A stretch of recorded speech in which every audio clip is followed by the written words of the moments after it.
ଯେତେ ହାଡ଼ଭଙ୍ଗା ଶୀତ ହେଲେ ବି କାଠେଇ ଦେବି ପଛେ ସ୍କିନ୍ କେୟାରରେ ନୋ କମ୍ପ୍ରମାଇଜ। ନାଇଁ ତ ଏ ଯୋଉ ଶୀତ ମୁହଁରେ ହାତ ମାରି ହଉନି, ସେଥିରେ ପୁଣି ଥଣ୍ଡା ଦହି।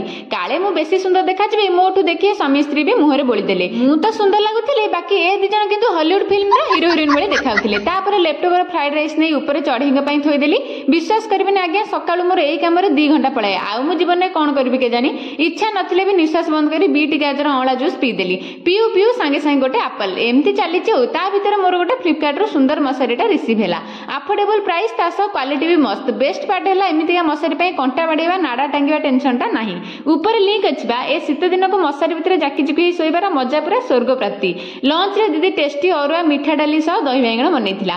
ଗୁଆ ଘିଅ ପକେଇ ପୁରା ପେଟେ ଖାଇଦେଲି। ତାପରେ ସେ ସ୍ୱାମୀ ସ୍ତ୍ରୀ ତାଙ୍କ କାମରେ ବାହାରକୁ ଯାଇଥିଲେ। ମୁଁ କୁନି ପିଲାଟା ଘରେ ଅଛି ମାନେ କିଛି ଆଣିବେନି କେମିତି। ଟେଷ୍ଟି ସେକ୍ଟା ଧଡକିନା ମାଡି ବସିଲି। ଛୋଟ ପିଲା ତ ମୋ ଦିଦି। ହେଇ ଦେଖୁନ, ମାର୍କେଟରେ ପିଇକି ଆସିକି ବି ମୋ ପଛରେ ଉପର ପେପରଟାକୁ ଚାଟୁଛି। ପୁଣି ପେପରରେ କିଛି ଲାଗିନି, ମାନିବାକୁ ପଡିବ। ସତେ ଯେମିତି ବର୍ଷେ ହେଲା ଖାଇନି।